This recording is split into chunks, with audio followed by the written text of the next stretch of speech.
அனைவருக்கும் வணக்கம்.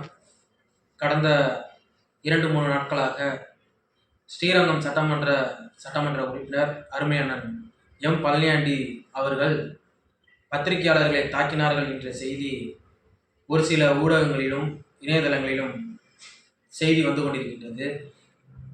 கரூர் மாவட்டம் குடுத்தலை சட்டமன்ற தொகுதிக்கு உட்பட்ட சிவாயம் கிராமத்தில் செயல்பட்டு கொண்டிருக்கும் கல்குவாரியில் முறைகேடு நடப்பதாக என்று சொல்லி அதனை ஆய்வு செய்ய சென்ற பத்திரிகையாளர் நியூஸ் தமிழ் 24x7 செய்தியாளர்களான செபஸ்டின் மற்றும் கதிரவனை சட்டமன்ற உறுப்பினர் தலைமையிலான குண்டர்கள் தாக்கினார்கள் என்கின்ற பொய் செய்தி பரவி கொண்டிருக்கின்றது. எம் பழனியாண்டி அவர்களின் சொந்தமான கல்குவாரியில் முறைகேடு நடப்பதாக இருந்தால் இவர்கள் முதலில் மாவட்ட ஆட்சியரை நேரில் சந்தித்து புகார் மனுவை அளித்து அதற்கு உரிய தீர்வு காண நடவடிக்கை எடுத்திருக்க வேண்டும். இல்லை என்றால் இதற்கு சம்பந்தப்பட்ட துறை அதிகாரிகளிடம் புகார் மனு அளித்து முறைகேடு நடக்கின்றதா என்கின்ற ஆய்வை அவர்கள் மேற்கொள்ள வேண்டும்.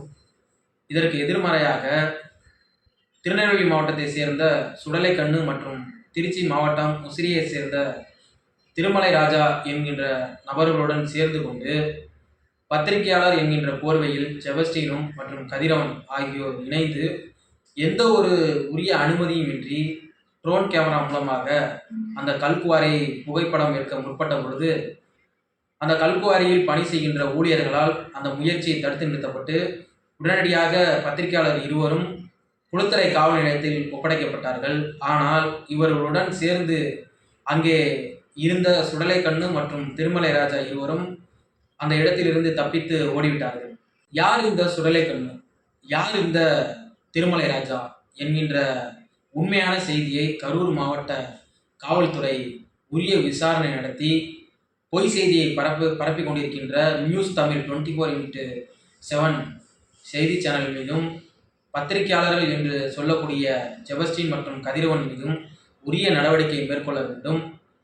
வேண்டுமென்றே திட்டமிட்டு சட்டமன்ற உறுப்பினராக இருக்கக்கூடிய அருமை அண்ணன் எம் பழனியாண்டி அவர்கள் மீது அவருடைய பெயருக்கு நற்பெயருக்கு களங்கம் விளைவிக்கும் வகையில் செய்தியை பரப்பி கொண்டிருக்கின்றார்கள். இது முற்றிலும் பொய்யான செய்தி.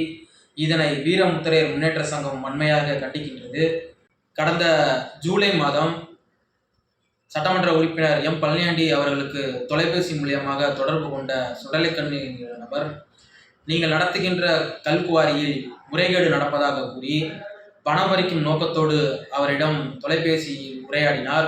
அதற்கு சட்டமன்ற உறுப்பினர் செவி சாய்க்கவில்லை என்று கருதி நான் நீதிமன்றத்தை நாடி உங்கள் குவாரி மீது புகார் அளிப்பேன் என்று சொல்லி மிரட்டினார். இதற்கும் அடிபணியாமல் உரிய அரசு அனுமதி பெற்று அந்த கல்குவாரி தற்பொழுது நடைபெற்று கொண்டிருக்கின்றது. இவர்கள் பணம் பறிக்கும் நோக்கத்தோடு சுடலைக்கண்ணு மற்றும் திருமலை ராஜா அவர்களுடன் இணைந்து பத்திரிகையாளர்களான செபஸ்டின் மற்றும் கதிரவன் ஆகியோர் உண்மையாகவும் நேர்மையாகவும் தொழில் செய்கின்ற பல தொழிலதிபர்களை இது போன்று மிரட்டி பணபறித்துக் கொண்டிருக்கின்றார்கள். எது உண்மை என்று வெகுஜன மக்களுக்கு உரிய விசாரணையை நடத்தி இந்த தமிழக அரசும் கரூர் மாவட்ட காவல்துறையும் உரிய விசாரணை நடத்தி உண்மைத்தன்மையை வெளிக்காட்ட வேண்டும் என்று சொல்லி பொய்யான செய்தியை பரப்புகின்ற நியூஸ் தமிழ் 24x7 செய்தி சேனலுக்கு வீரமுத்திரை முன்னேற்ற சங்கத்தினுடைய கண்டனத்தை பதிவு செய்கின்றோம். நன்றி, வணக்கம்.